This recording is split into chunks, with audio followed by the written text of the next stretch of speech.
सात संगत जी, प्यार से कहना धन निरंकार जी। ये परमात्मा, ये निराकार है।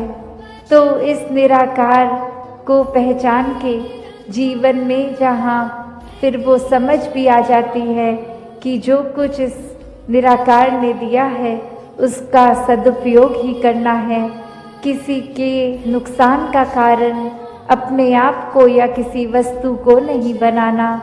मन में भाव हर किसी के लिए एक शुद्ध विचार रखते हुए हर किसी के लिए फिर वो मन से एक दुआ अरदास कि ये जहाँ किसी के घर में जीवन में एक स्वास्थ्य रूप किसी भी तरह का एक नुकसान हो रहा है तो वो भी एक भक्तों का दिल तो इस तरह पिघलता है, किसी को देखकर ठीक नहीं है तो उनसे ज़्यादा उनका दर्द भक्त समझते हैं।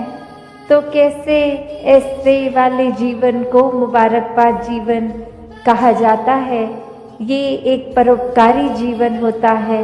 अपने लिए सेल्फ सेंटर्ड होके, सेल्फिश होके, ये अपने ऊपर केंद्रित नहीं, पूरे संसार की भलाई के लिए भक्त अपना जीवन लगा देते हैं। पूरी ह्यूमैनिटी, पूरी मानवता के लिए ये संसार में आकर तो कैसे जहाँ एक मन में भी भाव होते हैं कि ये एक समान अगर नहीं भी कोई दिख रहा पर सब ही एक है। तो भाव वही कि भक्तों ने युगों से ये जो संदेश दिया है कि कैसे इस परमात्मा को जानकर फिर अपने जीवन में बदलाव आ सकता है। ये जीवन बहुत ही सहज जिया जा सकता है। ये मन एक स्थिर करके हर समय रखा जा सकता है।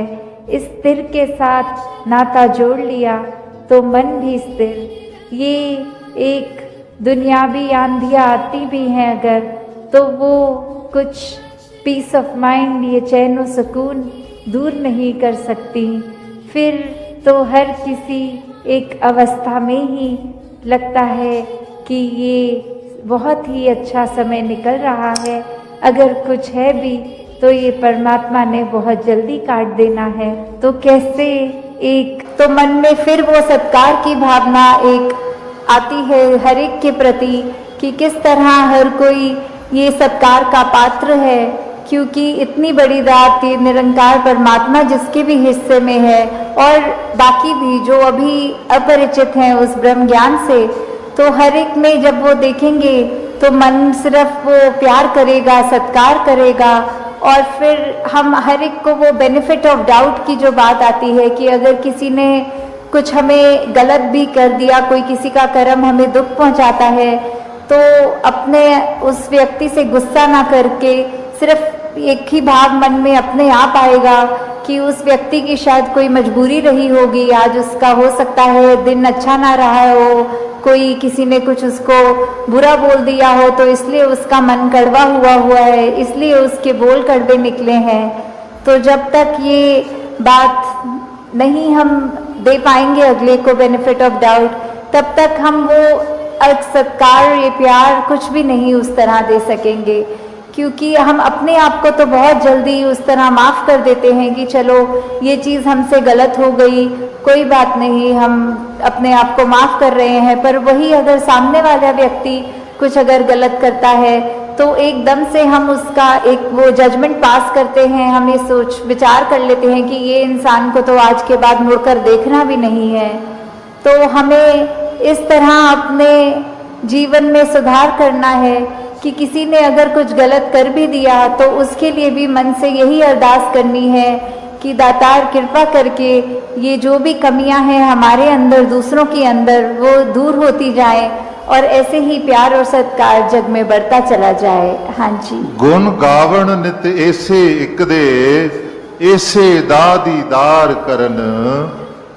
तो ये जो दीदार की बात होती है, किसका गुण गाना है, किसके दीदार करने हैं, तो वो ये परमपिता परमात्मा निरंकार, ये जो एक ऐसी सत्ता है जो शुरू से है, वो हमेशा से कायम दायम रहने वाली, कि कैसे हम जब तक वो एक निरंकार जो इस तरह से देखा जाए, अगर एक व्यक्ति दूसरे को देख रहा है तो उनकी आंखों के बीच में भी वो है, वो अपनी पलकों से भी नज़दीक है, जैसे बोलते हैं शारक से भी नज़दीक।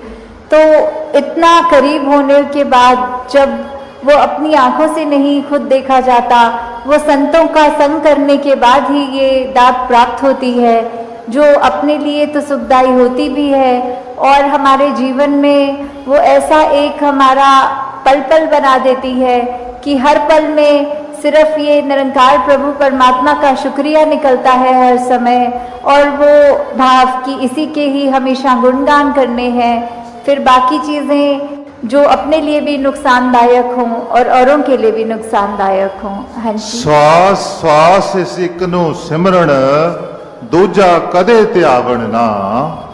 तो फिर जब एक ये लगन लग जाती है निरंकार के साथ, ये अपने इसको हम हर पल अपने जहन में, अपने ऐसे कर्मों में, अपने भावों में पल पल वो हमें पता भी नहीं लगता कि जिस तरह सांस लेना होता है उसके लिए कोई खास समय अलग से नहीं निकलता, कुछ भी करते हुए हम वो श्वास लेते हैं, वैसे ही ये निरंकार का एहसास हमारे मुख से उस तरह कभी तो शब्द रूप में भी सिमरन निकलता है और कभी अगर कोई अन्य काम में व्यस्त हों तो भी वो एक लिव जुड़ी जिसको बोलते हैं निरंकार के साथ, तो जब वो हो वहाँ पे हम रहें पूरे समय, तो दिन में कुछ भी करते चले जाएं पर लगातार एक चीज़ एक कांस्टेंट रहती है, वो है कि ये निरंकार का एहसास। तो जब तक हम वो सिमरन रूप में अपना नाता निरंकार से और गहरा करते जाएं, जितना अधिक से अधिक हो सके मन में भी करें और बोल से भी सिमरन करें, ताकि वही बात कि ये निरंकार ही है जो सही मायने में सब कुछ है और बिना उसके कुछ भी नहीं, और वो खुद भी सब कुछ होते हुए ना उस तरह दिखता है पर फिर भी इतने गुण बिल्कुल निर्गुण होते हुए भी। तो हमें भी ये सब ज़्यादा से ज़्यादा ऐसे कोशिश करनी है कि हम बिल्कुल वही गुणों को अपने जीवन में उतार पाएं, उसी तरह अपने जीवन को चला पाएं जिस तरह युगों युगों ने संतों ने चाहा है कि एक कर्म हमारे ऐसे बनते जाएं, एक ऐसा हमारे दिल से दिल का रिश्ता इस निरंकार प्रभु परमात्मा से जुड़े। हाँ जी। कहे अवतार और पूरे गुरसिख एक नु कदी भुलावण ना। तो फिर ये जो एका है ये निरंकार की तरफ इशारा करते हुए कि जो भी पूर्ण गुरसिख होंगे जिनको ये ब्रह्म ज्ञान की दात प्राप्त हो गई और उसके बाद वो अपने अहंकार को तज के ये उस तरह एक सिर्फ इस एक ही के साथ ही जुड़ा हो, चाहे वो किसी भी भाव से हम लेते हों, जो अपनी श्रद्धा से जो भी बुलाना चाहे, तो उसके साथ जब तक जुड़े हैं इसका एहसास करते हुए तो ही सब कुछ है, नहीं तो वो एहसास जिस पल खो दिया समझो वो जीवन काल वहीं थम गया, या फिर वो भी नहीं पता लगता कि कब वो पतन की ओर एक हमारे सोच विचार बन जाते हैं। तो हमें किस तरह ये अपने अंदर और मेहनत करनी है कि बस ये एक जो है इसी के साथ और जुड़ते चले जाएं, इसी के साथ अपना हर पल इस तरह बिताएं कि जैसे एक मछली होती है जब उसको पानी से बाहर निकाल दिया जाता है तो कैसे तड़पती है, वैसे ही जिस पल हमें इस निरंकार का चेता भूले उसी समय ये तड़प अंदर से अपने आप वो लिव वापस जोड़ दे। तो इस तरह कोशिश करके अपने जीवन को हम एक उस तरह ढालें कि किस में हमें जहाँ ये निरंकार प्रभु परमात्मा जो अंग-संग है, सदा है, कायम है और उसको ना कोई काट सकता है ना उसको कोई गीला कर सकता है, एक ऐसा परमात्मा जो शुरू से था और अंत तक है और उसका कोई अंत ही नहीं है। तो वैसे ही हमें भी उसके साथ जुड़ते हुए अपने जीवन को भी और सुधारना चाहिए। आपका ये निरंकार के आगे अपनी अहंकार को तजते सिर्फ एक वो शीश झुकाकर एक चेहरों पे मुस्कुराहट रखकर ये जो अंदर और सीखने की भावना कि ये गुरसिख का तो जीवन ही यही है कि हर पल सिर्फ सीखना ही सीखना है, तो वो उसी भाव से जब एक कि ये इतनी देर से लौट के नहीं आया, इतनी देर क्यों लग रही है, वो उसको वो सिक्के नदी में बहाने के लिए। तो फिर वो गुरु ही खुद उस नदी किनारे जाते हैं और क्या देखते हैं कि वो शिष्य एक एक करके सिक्के को फेंक रहा है, जिसकी वजह से वो बहुत ही देर लग रही है। वो एक बात फिर गुरु समझाते हैं कि ये समर्पण करना है तो इतनी देर क्यों लग रही है। समर्पण तो एक साथ ही किया जा सकता है, पूरी की बोरी को एक साथ ही नदी में बहाया जा सकता था, तो एक एक करके क्यों, इतनी देर लगा के क्यों।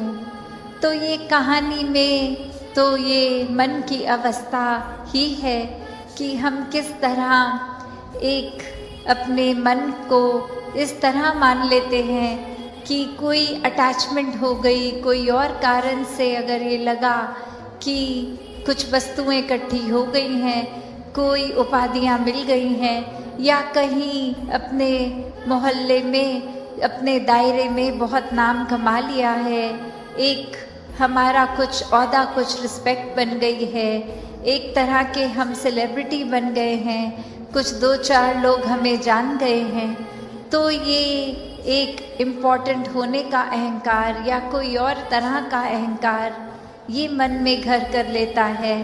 तो ये सारी चीज़ें सिर्फ इस्तेमाल के लिए और सदुपयोग के ही काम आए। दातार हर एक पे कृपा करे कि सुकून जीवन में सबके भरा रहे, सेवा भाव, एक समर्पित मन, इस तरह का जीवन हर कोई जीता जाए। तो ये बात मन में अक्सर आती है कि हम बहादुर किसको समझते हैं, क्या शरीर के बल को एक बहादुरी से जोड़ते हैं, या कुछ मन में एक अपने द्वारा ही एक कोई ऐसी बात रख लेते हैं जिससे एक मोटिवेशन मिलती है, एक अपने आप को बहुत ही कोई ऐसा काम करने के प्रति एक मन को हम पुश करते हैं कि उससे हमें शायद लगता है हम बहादुर हैं। तो असली बहादुरी क्या है? ये असली बहादुरी तो वही कि जो भी सत्य है उसको समझ के, उसको एक हकीकत को जानने के बाद आँख ना बंद करना कि ये संसार में आए हैं तो मौत भी निश्चित है। एक जीते जी उस बात को, उस फैक्ट को अगर हम ना भूलें, इस सत्य के पहचान के बाद ये सत्य को जीवन में अपनाएं, तो ही वाकई में बहादुर हैं। क्योंकि कायरता तो फिर आंख बंद करने में होगी। एक जैसे हम अक्सर सुनते भी हैं उदाहरण कि एक सामने अगर कोई, हम किसी से बात करते वक्त कह देते हैं कि सामने अगर शेर खड़ा है तो आंख बंद कर लेंगे तो वो चला नहीं जाएगा सामने से। तो कायरता और बहादुरी ये पहलू जीवन में देखें तो वही कि एक जीवन नहीं समाप्त होना है और जीते जी एक अनेकों रंग ये जिंदगी दिखाती है, एक हर एक स्थिति में अलग महसूस कराती है। तो क्या सिर्फ मन की ये फीलिंग्स पे या इमोशंस पे या मन के एक उतार चढ़ाव को ही हम अगर हकीकत मान लेंगे तो स्थिर नहीं हो पाएंगे। एक सदैव के लिए स्थिरता, सहजता चाहिए, तो इस सत्य के साथ ही जुड़ना होगा। और वो सत्य, ये ब्रह्म ज्ञान कि हर समय ये परमात्मा का एहसास, इसको पहले जानकर फिर इसको एक, इस पर पूरा विश्वास होना और विश्वास के साथ ही जीवन में भक्ति और आनंद आना। कैसे फिर जीवन में इस प्रभु के प्रति वो प्रेमा भक्ति की अवस्था एक हमेशा के लिए। फिर कोई भक्ति में ये नहीं कहा जाता कि दुनियावी काम छोड़ दो, एक जो भी एक साधन है जीविका कमाने का उसको त्याग दो, कहीं दूर चले जाओ, एकांत में चले जाओ। नहीं, एक एकांत में एक समाज से कट के उस तरह भक्ति नहीं, समाज घर परिवार में रह के भक्ति करना, हर एक परमात्मा की रचना, हर एक इंसान, चाहे वो घर के मेंबर्स हों या फिर कोई दोस्त या फिर कोई अजनबी, तो कैसे हर एक में जहाँ परमात्मा है, हर एक में उस परमात्मा का वास है, तो ये परमात्मा हर एक में देखा जा सकता है। तो वो उससे इसकी दूरी ये तय हो जाती है जब साक्षात ब्रह्म ज्ञान द्वारा ये परमात्मा दिखता है, फिर वो कण कण में दिखता है। फिर ये परमात्मा एक हर समय की सच्चाई बन जाती है। बाकी दुनियावी सच्चाइयाँ तो बदलती रहती हैं, कोई भी ऐसी चीज़ नहीं जो सदैव की सच्चाई हो। एक शरीर को भी हम ले तो ये भी बदल जाता है, हमारे सोच ख्याल को लें ये भी बदल जाते हैं, कोई भी तत्व ले लें वो भी अपना रूप बदल लेता है। तो कैसे सिर्फ और सिर्फ ये परमात्मा जो अगर जहाँ पे भी आस्था है, विश्वास है, उस धर्म ग्रंथ को भी पकड़ लें तो वही परिभाषा एक ही कि ये परमात्मा, इसका कोई टुकड़े नहीं कर सकता, ये कोई फॉर्म में नहीं है, ये हर जगह है, शुरू से था और सृष्टि खत्म होने पे ये अंत नहीं है इसका। कैसे ये कोई भी चीज़ से एक कम ज़्यादा नहीं किया जा सकता। तो जो ये सच्चाई को पहचान लेता है, वाक्य में वो अपनी हकीकत भी पहचान लेता है कि एक शरीर से जुड़ी हुई एक शॉर्ट टर्म, एक छोटे, एक कुछ सालों के लिए कम समय की एक सच्चाई नहीं, पर सदैव रहने वाली सच्चाई। कैसे फिर मन परिस्थितियों के साथ एंग्शियस नहीं होता, एक मन में ऐसे ख्याल नहीं आते जो बेचैन कर देते हैं, क्योंकि सब में ही ये परमात्मा का हाथ एक आशीर्वाद रूप ही दिखता है कि अभी अगर ये परिस्थिति आई है तो हमें इस परिस्थिति से क्या सीखना है, हमें अपना कॉन्डक्ट कैसे रखना है। तो हर किसी चीज़ में जब एक हम कण कण से शिक्षा ले लेते हैं तो वाकई ही परमात्मा का एहसास कण कण में हुए, और ये एहसास कोई भी चीज़ से हो सकता है। तो एक बार जब इस परमात्मा से जुड़ गए ब्रह्म ज्ञान द्वारा, तो फिर दुनिया की कोई भी चीज़ फिर एक डामाडोल नहीं करती, फिर सिर्फ एक हम उस चीज़ के मोहताज नहीं रह जाते कि जब जब जीवन में हमारे हिसाब से जीवन चल रहा है तब तो परमात्मा है, वरना एक नहीं कोई हमारे मुताबिक चीज़ चली तो परमात्मा को ही कोसते चले गए। परमात्मा से ये मन की एक शक की बात कि परमात्मा हो भी कि नहीं हो, अगर हो तो हमारी क्यों नहीं सुनते हो, एक हमारे ही शरीर में क्यों तकलीफ दी, एक हमें ही कोई धनहीन क्यों रखा, एक हमें ही ऐसी परेशानियां जीवन के इतने पड़ाव पे इतने लगातार क्यों दी।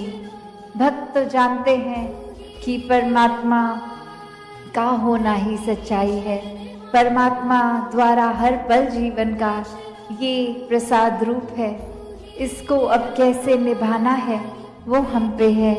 एक हमारी चेतनता, उसको प्रयोग में लाना है कि कैसे एक कर्म जहाँ करने की आज़ादी है वहाँ किस तरह चुनाव करना है कि किस समय में कौन से कर्मों को करना है। और उत्तर बहुत ही सरल कि हम कर्म भी वो करते हैं जो हमारी सोच बन जाती है, जो चरित्र बन जाता है, जो बोली भाषा जैसी बन जाती है। तो बात वही कि जब ये परमात्मा को ही मन में बसाएंगे तो हर पल इसी का शुक्राना होगा, इसी का एहसास होगा और इसी परमात्मा के ऊपर जीवन आधारित होगा, तो कर्म भी बहुत पावन बन जाएंगे। एक पूरी दुनिया के लिए एक दिल से सेवा होगी, एक पूरी दुनिया के लिए जीवन बीतेंगे, सिर्फ एक अपने लिए सेल्फिश होके, खुदगर्ज होके नहीं, पर वाक्य में एक पूरे संसार के कल्याण के लिए हमारा जीवन होगा। वो एक बालक बालिका के जीवन में ग्रोथ की बात होती है, वहाँ पे एक अच्छी तहजीब के साथ साथ ये एक अंदर से स्पिरिचुअलिटी की भी बात की जाती है। ये चाहे फिर ये मानवता का संदेश उस रूप में एक गुणों को अपनाने वाली बात, तो चाहे बेशक छोटी उम्र से ये पढ़ाई सिखाई जाए, पर ये जीवन में हम हमेशा इसको कोई ऊपरी पढ़ाई की तरह ना लें, कोई सिखाई गई चीज़ की तरह ना लें, क्योंकि जिस समय ये परमात्मा, ये निराकार ब्रह्म ज्ञान से जीवन में उतर गया, वहीं एक हमारे अंदर से भाव बेहतर मनुष्य बनने की, और इसकी कोई उम्र भी नहीं। स्कूल तो फिर भी एक 12वीं कक्षा तक हो सकता है, पर ये जीवन कैसे एक हर समय की शिक्षा है, कण कण से। साथ संगत जी, प्यार से कहना धन निरंकार जी। आशा करता हूँ सदगुरु माता जी की कृपा से आप सभी अच्छे हो गए, स्वस्थ हो गए। साथ संगत जी, आप जी के चरणों में बहुत ही सुंदर प्रेरणादायक कहानी विचार, जिसका विषय है सत्संग सुनने से क्या लाभ मिलता है। तो आइए साथ संगत जी जानते हैं इस आध्यात्मिक कहानी के माध्यम से। साथ संगत जी, प्राचीन भारत के एक छोटे से गांव में, जिसका नाम अरण्यपुर था, यह गांव हरियाली, शांति और साधना के लिए प्रसिद्ध था। परंतु जैसे जैसे समय बदला, लोगों के जीवन में भौतिकता हावी हो गई। गांव के लोग अब सत्संग, पूजा पाठ और आत्मिक चिंतन से दूर हो गए। अरण्यपुर में एक 15 वर्षीय बालक था, जिसका नाम अर्जुन था। उसका हृदय निर्मल था और आँखों में ज्ञान की भूख थी। वह हमेशा प्रश्न करता कि सच क्या है, ईश्वर क्या है, हम जन्म क्यों लेते हैं। उसके माता पिता तो दुनियावी कार्यों में व्यस्त रहते थे, इसलिए उसे उत्तर नहीं मिलते। एक दिन गांव में एक महात्मा श्री वेद प्रकाश जी सत्संग के लिए आए। अर्जुन को जब पता चला कि वे जीवन का रहस्य बताएंगे, तो उसका मन कौतूहल से भर गया।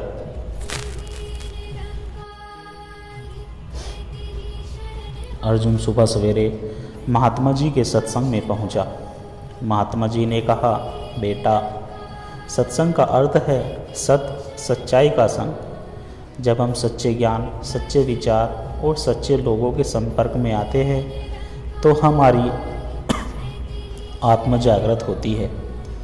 फिर उन्होंने एक कथा सुनाई, शिवदत्त की कथा, जिसमें एक राजा जो घमंडी था, सत्संग में जाकर विनम्र बन गया। अर्जुन के मन में पहली बार एक बात बैठी, ज्ञान सिर्फ किताबों से नहीं, अनुभव और संग से आता है। अर्जुन ने तय कर लिया कि वह हर रोज़ सत्संग में जाएगा। एक सप्ताह बीता और अब उसमें कई बदलाव देखने को मिले। जैसे वह दूसरों की मदद करने लगा, उसके व्यवहार में संयम और विनम्रता आ गई। वह झूठ बोलना छोड़ चुका था। मन में पहले जो क्रोध था, वह शांति में बदल गया। उसके दोस्त पूछते, तू बदल गया है अर्जुन। वह मुस्कुराकर कहता, यह सत्संग का असर है। महात्मा जी हर दिन एक नई कहानी सुनाते, जैसे हरिश्चंद्र की सत्यनिष्ठा, सुदामा की भक्ति, एकलव्य की गुरु भक्ति, मीरा की निर्भय भक्ति। गांव वाले धीरे धीरे सत्संग में आने लगे। पहले जो झगड़े होते थे वे खत्म होने लगे। घरों में अब भजन गूंजने लगे। लोगों के चेहरे शांत और मन प्रसन्न रहने लगे। एक दिन गांव में बड़ा संकट आया। भीषण सूखा पड़ गया, न पानी न अन्न। लोग घबरा गए। अर्जुन ने महात्मा जी से पूछा, अब क्या होगा।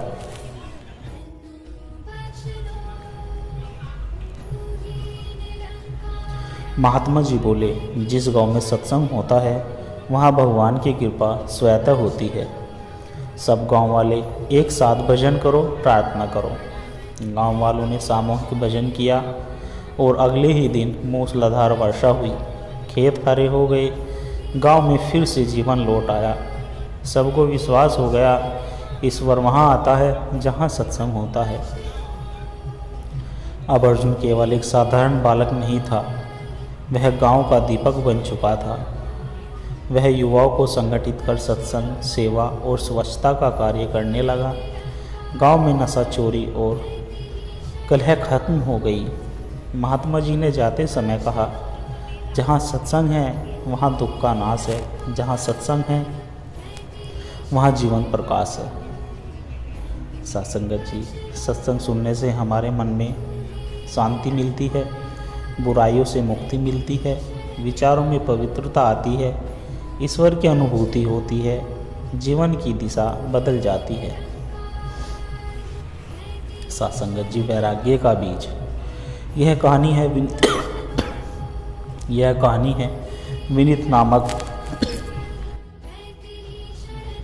विनीत नामक एक युवक की, जो एक बड़े शहर में रहता था। पढ़ा लिखा था, नौकरी भी अच्छी थी, लेकिन मन अशांत था। उसे अक्सर लगता, मैं दौड़ तो रहा हूँ पर मंजिल कहाँ है। उसके जीवन में धन था, सुविधा थी, पर संतोष नहीं था।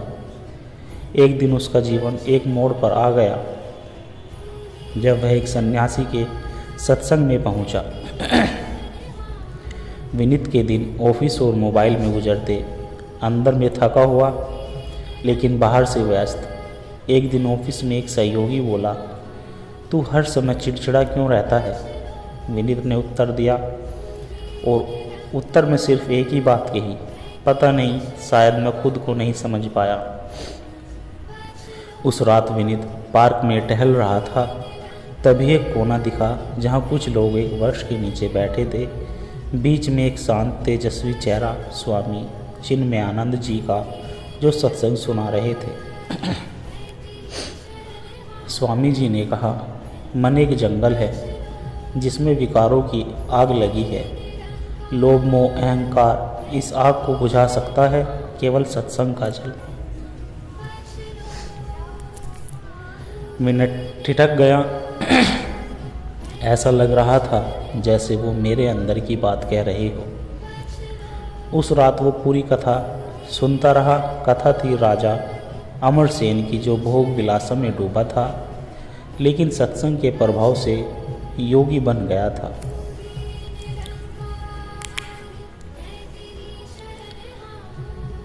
विनीत अब रोज शाम को सत्संग में जाने लगा। धीरे धीरे उसका क्रोध शांत होने लगा, बेमतलब की चिंताएं कम होने लगी, मोबाइल की लत छूटने लगी, वह खुद को दूसरों को क्षमा करने लगा। एक दिन स्वामी जी बोले, सत्संग आत्मा का भोजन है। जैसे शरीर को रोटी चाहिए, वैसे ही आत्मा को ज्ञान चाहिए। विनीत की माँ वर्षों से बीमार थी, लेकिन उनका मन ईश्वर में स्थिर था। जब विनीत ने उन्हें सत्संग की रिकॉर्डिंग सुनाई, वो रो पड़ी और बोली, बेटा यही तो असली दवा है। उनके स्वास्थ्य में आश्चर्यजनक सुधार होने लगा। डॉक्टर भी हैरान थे। माँ बोली, जब आत्मा सूखी होती है तो शरीर खुद सुधरता है। जब आत्मा सुखी होती है तो शरीर खुद सुधरता है। अब विनीत सिर्फ सुनने वाला नहीं रहा, वह सत्संग प्रचारक बन गया। हर रविवार वो कॉलोनी में सत्संग आयोजन कराता और कहता, मैंने बहुत पैसा कमाया, पर जो शांति सत्संग ने दी वो कहीं नहीं मिली। अब वह वैराग्य का बीज नाम से एक समूह चलाने लगा, जहां युवा वर्ग महिलाएं साथ बैठकर आध्यात्मिक चर्चा करते। स्वामी चिन्मयानंद जी ने अपने अंतिम प्रवचन में कहा, जो सत्संग से जुड़ा रहेगा वह पाएगा विवेक, क्या करना है और क्या नहीं, वैराग्य, मोह और माया से अलग होने की शक्ति, भक्ति, ईश्वर से प्रेम, निर्भयता, मृत्यु का भी भय ना रहे, मोक्ष का द्वार, जीवन का अंतिम लक्ष्य प्राप्त हो सके। कई वर्षों बाद विनीत हिमालय यात्रा पर गया। एक चट्टान पर बैठकर ध्यान करते हुए उसे वह क्षण याद आया जब उसने पहली बार सत्संग सुना था। उसकी आंखें बंद थी पर मन में प्रकाश था। वह मुस्कुराया और मन ही मन कहा, जिसने सत्संग को पकड़ लिया उसने संसार की सबसे मूल्यवान चीज़ पा ली। सत्संग जी, सत्संग सुनने से हमें क्या लाभ प्राप्त होते हैं? जैसे आत्मा का जागरण, विचारों की शुद्धि, कर्मों की सुधरती दिशा, मन का स्थिर होना, ईश्वर की अनुभूति। सत्संग जी, नया रास्ता।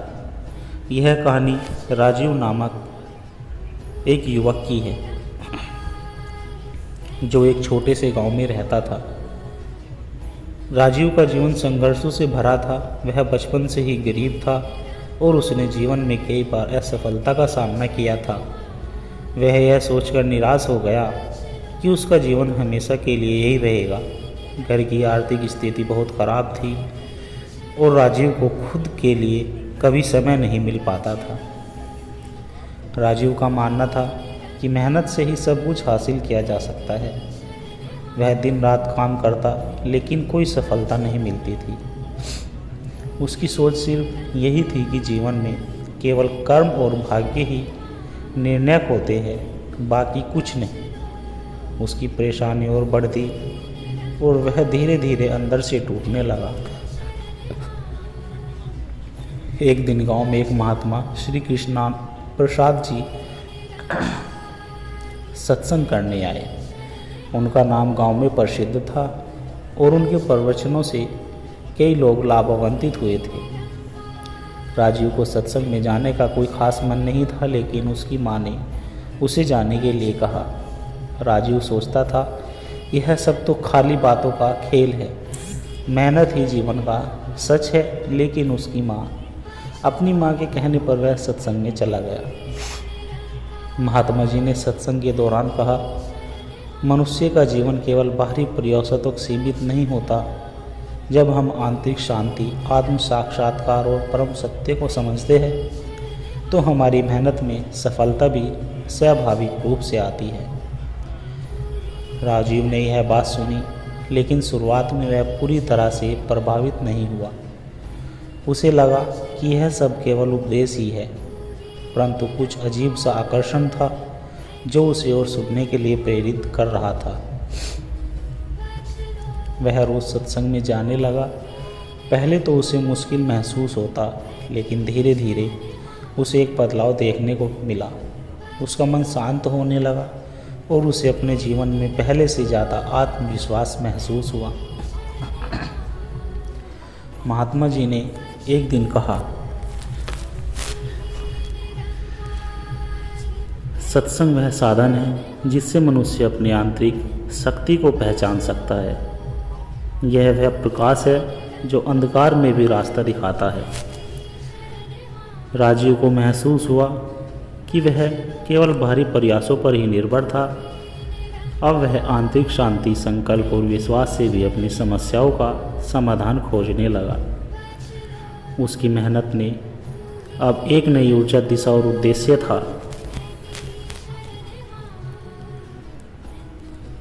सत्संग ने राजीव की सोच को बदल दिया। वह पहले की तरह भाग्य को दोष नहीं देने लगा, बल्कि उसने अपनी मेहनत के साथ साथ आंतरिक शक्ति और सकारात्मक दृष्टिकोण को भी अपनी सफलता का हिस्सा बनाया। राजीव अब न केवल कड़ी मेहनत करता था, बल्कि सत्संग के माध्यम से सीखते हुए अपने आत्मविश्वास को भी मजबूत करता था। किसी समय वह अपने जीवन में अनिश्चितता और असफलता का सामना कर रहा था, लेकिन अब उसने अपनी ऊर्जा का सही दिशा में उपयोग करना सीख लिया था। उसने एक व्यवसाय शुरू किया। पहले तो मुश्किलें आई, लेकिन उसने कभी हार नहीं मानी। वह जानता था कि उसकी मेहनत और सही सोच से हर समस्या का हल निकल सकता है। वर्षों बाद राजीव अब एक सफल व्यवसायी बन चुका था। उसके पास न केवल धन था, बल्कि संतोष और शांति भी थी। उसकी जिंदगी अब संघर्ष और कठिनाइयों से पार निकल चुकी थी। अब वह गांव में लौटकर उन लोगों को प्रेरित करता था जो अपने जीवन में परेशान थे। वह उन्हें बताता था, सत्संग केवल सुनने की बात नहीं, यह आपके जीवन को एक नई दिशा देने का साधन है। जब मन में आंतरिक शक्ति होती है तो बाहर दुनिया की कोई भी चुनौती हमें हरा नहीं सकती। वह कहता था, सत्संग से न केवल आत्मशक्ति मिलती है बल्कि यह समझाने में मदद करता है कि जीवन में सफलता केवल बाहरी प्रयासों से नहीं बल्कि मानसिक शांति और सही दृष्टिकोण से प्राप्त होती है। सत्संगत जी राजीव की यह कहानी हमें सिखाती है कि सत्संग से आत्मविश्वास और मानसिक शांति मिलती है। सत्संग हमें यह सिखाता है कि सफलता केवल बाहरी प्रयासों से नहीं बल्कि आंतरिक शक्ति और सही दृष्टिकोण से प्राप्त होता है। सत्संग का प्रभाव हमारे जीवन को सकारात्मक दिशा में बदल सकता है, जिससे हम न केवल सफलता प्राप्त करते हैं बल्कि संतोष और शांति भी अनुभव करते हैं। सत्संग के माध्यम से जीवन की कठिनाइयों को पार करते हुए हम अपनी आंतरिक शक्ति और सकारात्मकता का अनुभव कर सकते हैं, जो हमें सफलता की ओर प्रेरित करता है। सत्संगत जी, शिव की खोज। बहुत समय पहले एक छोटे से गांव में शंकर नाम का एक युवक रहता था। वह बचपन से ही बहुत समझदार और निपुण था, लेकिन उसका जीवन बहुत साधारण था। उसके परिवार की स्थिति बहुत खराब थी और वह खुद अपने जीवन के उद्देश्य को लेकर अक्सर उलझन में रहता था। शंकर का मन हर समय यह सोचता रहता था कि इस संसार में उसका उद्देश्य क्या है। क्या वह केवल जन्म लेता, जीता और फिर मर जाता है? क्या यही जीवन का सत्य है? शंकर ने बहुत सारी किताबें पढ़ी, विद्वानों से चर्चा की, लेकिन फिर भी उसे संतुष्टि नहीं मिली। एक दिन गांव में एक वृद्ध साधु बाबा आए। वह बाबा पूरे गांव में प्रसिद्ध थे और उनके बारे में कहा जाता था कि वे आध्यात्मिक ज्ञान में अत्यधिक गहरे थे। शंकर ने सोचा, शायद इस साधु से मुझे मेरे सवालों का उत्तर मिल जाए। शंकर एक दिन साधु के पास गया और उनसे अपने सवाल पूछे। शंकर ने कहा, बाबा, मैं जानता हूँ इस जीवन का वास्तविक उद्देश्य क्या है। क्या हम केवल सांसारिक सुख के लिए जीते हैं या कुछ और भी है? साधु बाबा मुस्कुराए और बोले, बेटा, यह जीवन एक यात्रा है और इसका वास्तविक उद्देश्य आत्मा का ज्ञान प्राप्त करना है। तुम जिस वास्तविकता की तलाश कर रहे हो वह तुम्हारे भीतर ही है। फिर बाबा ने शंकर को एक कठिन यात्रा पर जाने का आदेश दिया। उन्होंने कहा, तुम्हें महाशिव की खोज करनी है। तुम्हें भगवान शिव से मिलकर अपनी आत्मा का साक्षात्कार करना होगा। शंकर ने बाबा के आदेश का पालन किया और यात्रा पर निकल पड़ा। वह पहाड़ों, जंगलों और नदियों को पार करते हुए एक गहरे जंगल में जा पहुंचा, जहां लोग बहुत कम आते थे। यह जगह दूर दराज और रहस्यमय थी। वह दिन रात भगवान शिव के ध्यान में खोकर चलता रहा। उसने अपने मन से सारे विचारों को शांत किया और केवल एक ही बात सोची, मैं शिव से मिलना चाहता हूँ, उनका दर्शन चाहता हूँ। एक दिन जब शंकर अत्यधिक थक चुका था, उसने देखा कि एक शिवलिंग के पास एक साधु बैठे थे। उनके आसपास एक दिव्य प्रकाश था।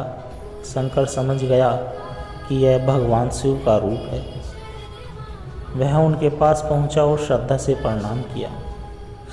शिवलिंग के पास बैठा साधु एक मुस्कान के साथ शंकर की ओर देखता है। शंकर ने अपनी आंखों में सवालों का सागर छिपा रखा था।